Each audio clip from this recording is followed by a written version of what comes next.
ঈদুল আজহার পরের দিন মাঠ কাঁপানো টান টান উত্তেজনাপূর্ণ সেই ফুটবল ম্যাচটি আসুন উপভোগ করে আসি। আর আজকের ফুটবল ম্যাচে দুইটা টিম অংশগ্রহণ করতেছে। দুইটা টিম হচ্ছে বিবাহিত বনাম অবিবাহিত। ঈদুল আজহার পরের দিনের আনন্দকে আরও রঙিন করে তুলেছিল একটি জমজমাট ফুটবল ম্যাচ। মাঠে মুখোমুখি হয়েছিল দুই দল, বিবাহিত বনাম অবিবাহিত। খেলার শুরু থেকেই দুই দলের খেলোয়াড়রা দারুণ নৈপুণ্য দেখাতে থাকে। দর্শকদের উচ্ছ্বাস আর করতালিতে পুরো মাঠ ছিল প্রাণবন্ত। প্রথমার্ধে দুই দলই একটি করে গোল করে সমতায় থাকে, ফলে মধ্যাহ্ন বিরতির আগ পর্যন্ত ম্যাচের ফলাফল নিয়ে ছিল চরম উত্তেজনা। তবে বিরতির পর মাঠে যেন নতুন রূপে ফিরে আসে বিবাহিত দল। ভাই, আপনি তো বিবাহিত দলের প্লেয়ার, তা আপনাদের খেলার ভিতরে কোনো অ্যাটাকিং দেখতেছি না, কারণটা কি ভাই? ইনশাল্লাহ হাফ টাইমের পরে হবে, অ্যাটাক হবে হাফ টাইমের পর।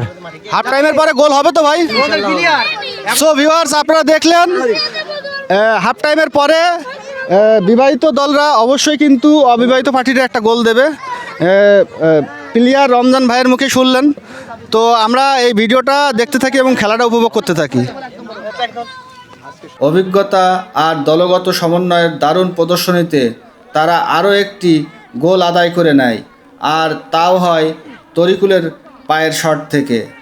অবিবাহিত দল শেষ পর্যন্ত সমতায় ফেরানোর চেষ্টা চালালেও সফল হতে পারেনি।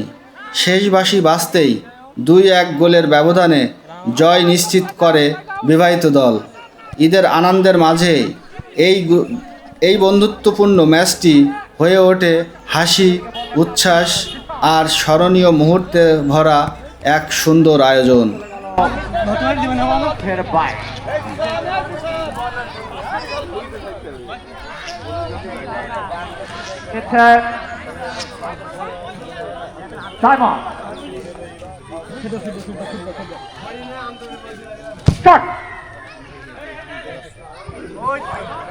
ছোট্ট করে ঢুকে যাচ্ছে।